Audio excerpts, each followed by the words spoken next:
Assalamualaikum warahmatullahi wabarakatuh. Berjumpa kembali di channel Irawan Official. Baiklah, kali ini kita akan berbagi informasi mengenai latihan soal mengenai pedagogi ya, yang sering muncul di soal-soal P3K, PPG maupun CPNS ya, khususnya untuk kompetensi teknis. Nah, baiklah, langsung saja ke soalnya ya. Ketika melakukan pembelajaran di kelas, Pak Ridwan memberikan tugas kepada peserta didik untuk berkelompok dan mencari suatu topik tentang penggunaan bahasa Indonesia. Setelah itu, setiap kelompok diharuskan untuk menuangkan hasil observasinya dengan membuat poster dan berdiskusi di depan kelas. Hal tersebut Pak Ridwan dilakukan dengan tujuan agar terciptanya ide-ide baru, dan setiap peserta didik secara langsung berdasarkan ilustrasi tersebut. Perspektif Pak Ridwan didasari oleh teori belajar: A. Behavioristik, B. Kognitif, C. Konstruktivistik, D. Humanistik, E. Naturalistik. Coba Bapak Ibu untuk menjawab terlebih dahulu ya. Ya, jawaban yang benar adalah konstruktivistik. Nah, jadi teori belajar konstruktivistik ini memahami belajar sebagai proses pembentukan atau konstruksi ya. Tentunya konstruksi di sini adalah konstruksi pengetahuan oleh peserta didik itu sendiri. Jadi peserta didik diharuskan aktif selama kegiatan pembelajaran, aktif berpikir, kemudian menyusun konsep dan memberikan makna tentang hal-hal yang sedang dipelajari. Kemudian guru tidak mentransfer pengetahuan yang telah dimilikinya, melainkan membantu ya, hanya membantu peserta didik untuk membentuk pengetahuannya sendiri dan dituntut untuk lebih memahami jalan pikiran atau cara pandang peserta didik. Nah, seperti yang kita ketahui ya, bahwa ada beberapa ciri teori belajar konstruktivistik ya. Yang pertama, ada orientasi, yaitu peserta didik diberi kesempatan untuk mengembangkan motivasi dalam mempelajari suatu topik dengan memberikan kesempatan melakukan observasi. Yang kedua adalah elitasi, yaitu peserta didik mengungkapkan idenya dengan cara berdiskusi, menulis, membuat poster, dan lain-lain. Kemudian yang ketiga adalah restrukturisasi ya, yaitu klarifikasi ide dengan ide-ide orang lain, kemudian membangun ide baru, mengevaluasi ide baru. Yang keempat adalah penggunaan ide baru dalam setiap situasi, yaitu ide atau pengetahuan yang telah terbentuk perlu diaplikasikan pada bermacam-macam situasi. Yang selanjutnya adalah review, yaitu mengaplikasikan pengetahuan gagasan yang ada perlu direvisi dengan menambahkan atau mengubah. Jadi berdasarkan pengertian dan ciri-cirinya, maka Pak Ridwan disimpulkan dalam ilustrasi ini ya, Pak Ridwan menerapkan teori pembelajaran konstruktivistik ya. Baik, kita lanjut. Soal yang kedua. Pak Tito memandang manusia sebagai subjek yang bebas merdeka untuk menentukan arah hidupnya sesuai dengan teori belajar humanistik. Ia ingin pembelajaran di kelas menciptakan proses perkembangan diri, penentuan sikap, dan pemilihan nilai-nilai yang akan diperjuangkan. Proses pembelajaran yang dipilih Pak Tito sesuai pendekatan tersebut kecuali. Baik, Bapak Ibu silahkan jawab terlebih dahulu.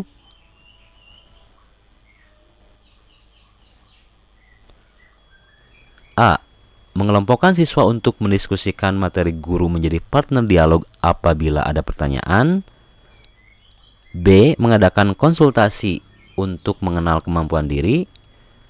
C. Menugaskan siswa mempresentasikan hasil karyanya.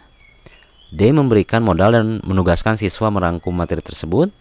E. Mengadakan permainan dalam pembelajaran, guru menjadi fasilitator untuk mengarahkan siswa. Baik, jawaban yang benar adalah D ya. Memberikan modal dan menugaskan siswa merangkum materi tersebut, karena di sini pertanyaannya kecuali ya. Jadi teori belajar humanistik itu memandang manusia sebagai subjek yang bebas merdeka untuk menentukan arah hidupnya. Jadi pendekatan yang lebih tepat digunakan yaitu pendekatan dialogis yang mengajak peserta didik untuk berpikir ya, atau berbicara, kemudian melontarkan pertanyaan untuk siswa ya. Kemudian guru juga tidak bertindak sebagai guru tetapi sebagai fasilitator ya atau partner dialog. Kemudian yang kedua adalah pendekatan reflektif. Jadi pendekatan reflektif ini mengajak peserta didik untuk berdialog dengan dirinya sendiri. Nah, sedangkan yang ketiga adalah pendekatan ekspresif, mengajak peserta didik untuk mengekspresikan diri dengan segala potensinya ya. Jadi baik itu realisasi dan aktualisasi diri. Jadi dengan demikian guru atau pendidik tidak mengambil alih tanggung jawab melainkan sekedar membantu dan mendampingi peserta didik dalam proses perkembangan diri. Jadi penentuan sikap dan pemilihan nilai-nilai yang akan diperjuangkan. Sementara D ya, yang ini jawabannya poin D ini tidak menunjukkan pendekatan humanistik ya. Baik, soal selanjutnya adalah Pak Dika meyakini teori behavioristik ini bahwa proses belajar terjadi melalui rangsangan atau stimulus yang menimbulkan hubungan perilaku reaktif atau respon. Model pembelajaran atau model belajar yang dipilih adalah kecuali ya A. Trial dan error dengan membentuk hubungan koneksi antara stimulus dengan respon yang diberikan oleh organisme terhadap stimulus. Kemudian B. Pembiasaan klasik dengan menciptakan refleks baru dengan cara mendatangkan stimulus sebelum terjadinya refleks tersebut. C. Pembiasaan perilaku respon dengan mengadakan reward ya atau hukuman. D. Pembiasaan asosiasi dengan dekat dengan mengasumsikan terjadinya peristiwa belajar dengan berdasarkan kedekatan hubungan antara stimulus dan respon yang relevan.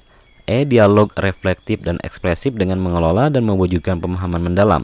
Silakan Bapak Ibu jawab terlebih dahulu ya.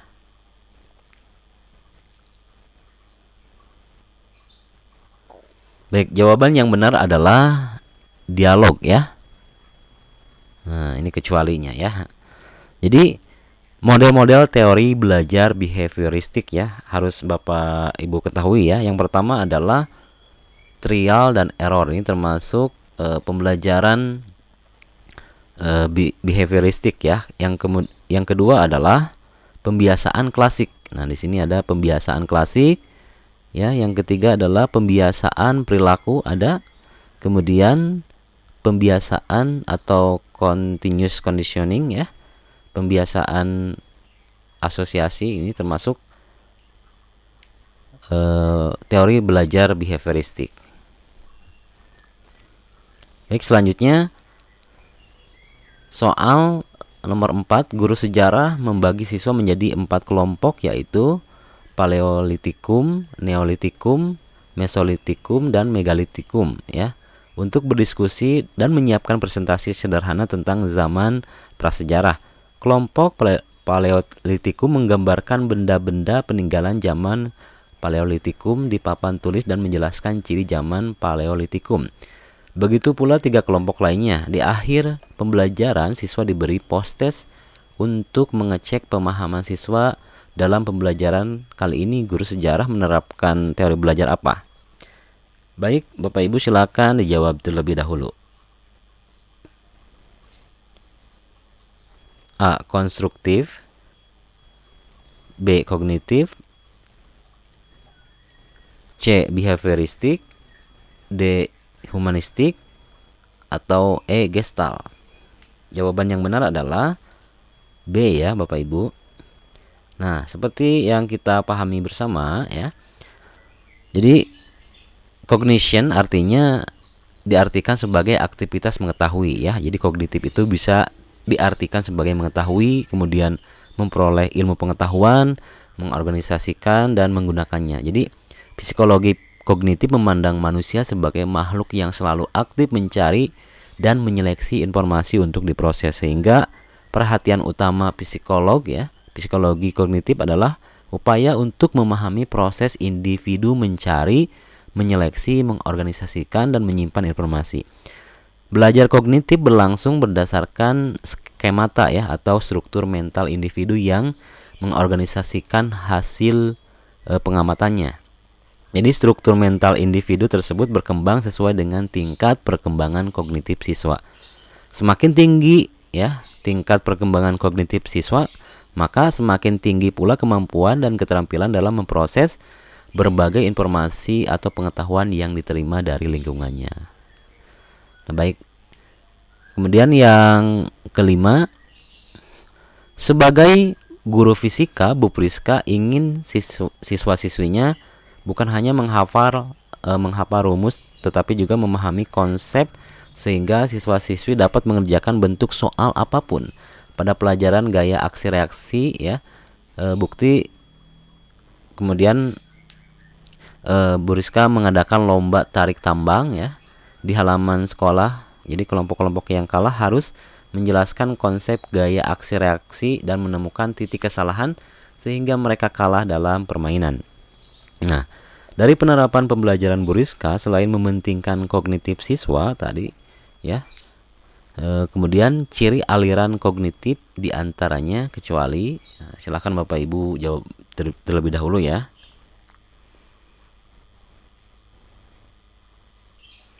Baik, jawabannya adalah A. Mementingkan apa yang terjadi pada diri anak.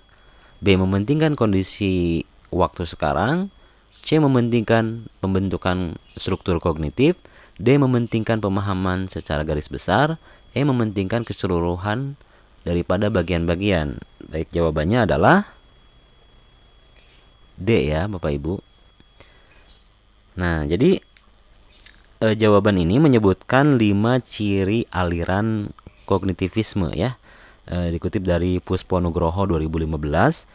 Yang pertama adalah mementingkan apa yang terjadi pada diri anak. Nah, ini kecuali tadi ya. Kemudian yang B, mementingkan keseluruhan daripada bagian-bagian. Nah, termasuk ya. Kemudian yang ketiga, mementingkan peranan kognitif ya. Yang keempat, mementingkan kondisi waktu sekarang. Dan yang kelima adalah mementingkan pembentukan struktur kognitif. Jadi yang tidak termasuk adalah yang D, mementingkan pemahaman secara garis besar. Baik, kita lanjut ke soal nomor 6. Pak Suryo adalah seorang guru matematika yang mempunyai jadwal mengajar pada jam terakhir di hari Senin untuk kelas 7A. Hal ini menjadi sebuah tantangan ya untuk Pak Suryo karena mengajar matematika pada jam terakhir. Bukanlah hal yang mudah karena biasanya pada jam terakhir konsentrasi siswa akan menurun sehingga mempengaruhi minat belajar siswa. Untuk menyiasatinya, Pak Suryo selalu memberikan kuis di awal pembelajaran dan bagi siswa yang bisa mengerjakan kuis di depan kelas akan mendapatkan poin tambahan untuk dikalkulasikan pada nilai rapor. Hal ini dirasa sangat membantu pembelajaran karena siswa akan belajar sebelum ya pelajaran dimulai supaya bisa mengerjakan kuis yang diberikan sehingga motivasi belajar siswa tetap terjaga. Walaupun pada jam akhir, dalam kasus ini Pak Suryo berhasil menerapkan teori pembelajaran apa? A. Behavioristik. B. Kognitif. C. Konstruktivistik. D. Humanistik. E. Sibernetik. Baik, Bapak Ibu silakan menjawabnya ya. Baik, jawaban yang benar adalah A ya. Nah, kenapa A? Jadi teori belajar behavioristik itu merupakan teori yang lebih menekankan ya. Ingat Bapak Ibu bahwa teori behavioristik ini lebih kepada perubahan tingkah laku terhadap peserta didik ya.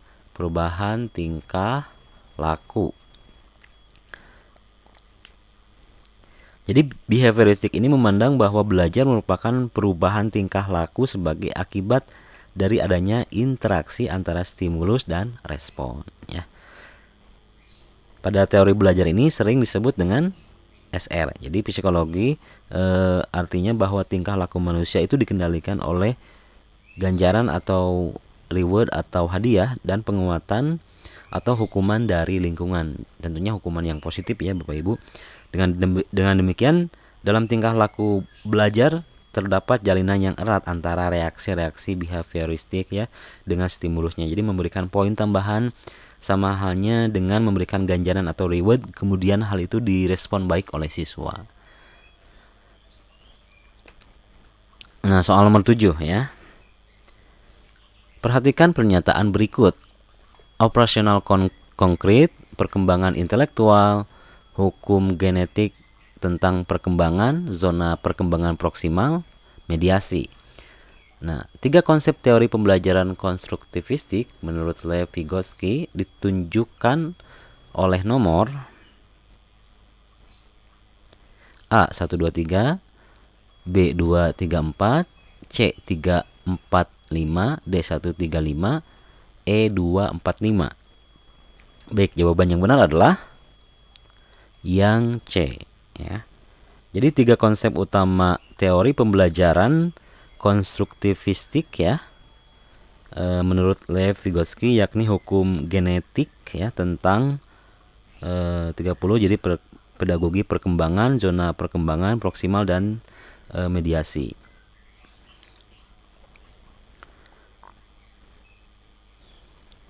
Ya, jadi hukum genetik perkembangan, kemudian zona proksimal, dan mediasi. Lanjut ke nomor 8. Kolb, Hani, dan Mumford menggolongkan peserta didik atas 4 berdasarkan pendekatan teori belajar humanistik. A. Peserta didik akseptor, peserta didik tipe kognitif, peserta didik realistis, dan peserta didik praktis. B. Peserta didik aktivis, peserta didik tipe reflektor, peserta didik tipe teoretis, dan peserta didik pragmatis.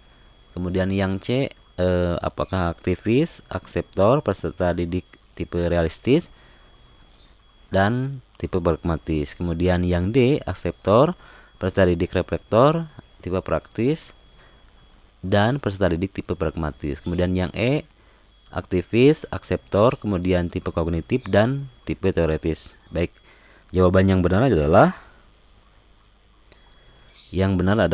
B ya Bapak Ibu. Jadi berdasarkan teori Kolb, Hani, dan Mumford menggolongkan peserta didik atas 4 tipe ya. Yang pertama, peserta didik tipe aktivis. Nah, ini ya. Aktivis dalam artian peserta didik yang cenderung melibatkan diri pada dan berpartisipasi aktif dengan berbagai kegiatan ya, dengan tujuan mendapatkan pengalaman baru. Kemudian yang kedua adalah reflektor. Tipe ini cenderung berhati-hati mengambil langkah dan penuh pertimbangan. Ada juga ya peserta didik yang seperti itu. Ada yang aktif, kemudian penuh pertimbangan. Kemudian yang ketiga adalah peserta didik dengan tipe ini biasanya sangat kritis ya, suka menganalisa atau selalu berpikir rasional menggunakan penalaran ya. Biasanya peserta didik yang suka pembelajaran matematika, IPA, sains, dan sebagainya. Kemudian yang keempat adalah peserta didik tipe pragmatis. Nah, ini ya. Tipe ini menaruh perhatian besar terhadap aspek-aspek praktis dalam segala hal. Mereka tidak suka bertele-tele, jadi dalam membahas aspek teoritis ya. Jadi hanya bergantung kepada aspek teoritis, filosofis, dan sebagainya. Baik, itu soal nomor 8. Kemudian lanjut kita nomor 9 ya. Dalam mengajarkan kompetensi dasar 4.16 memerankan isi Pabel. Nah, ini KKO-nya ya. KKO-nya memerankan isi Pabel atau legenda daerah setempat yang dibaca dan didengar. Ibu Susi memberikan kesempatan pada peserta didik untuk berkelompok memilih topik atau legenda apa saja yang akan mereka perankan. Setelah menentukan legenda, peserta didik berembuk, berdiskusi terkait pesan dan alur secara keseluruhan. Kemudian setiap peserta didik diharuskan untuk mengambil satu peran hasil mereka mengklasifikasikan ide-ide dan membangun serta mengevaluasi ide-ide baru setelah mendapatkan kesimpulan mengenai topik atau legenda yang sesuai dan peran-peran yang cocok. Peserta didik diminta untuk menampilkan peran berkelompok. Hal tersebut dilakukan Ibu Susi atas dasar evaluasi atau proses. Nah, pertanyaannya, berdasarkan ciri-ciri proses belajar yang dilakukan oleh Ibu Susi mengacu kepada pendekatan apa? A. Thorndike, B. Jean Piaget dan Jerome Bruner, C. David Ausubel ya, D. Driver dan Odland ya, kemudian E. Hani dan Mumford. Baik, jawabannya apa Bapak Ibu? Silakan jawab terlebih dahulu. Baik, jawabannya adalah driver and all done ya, all done.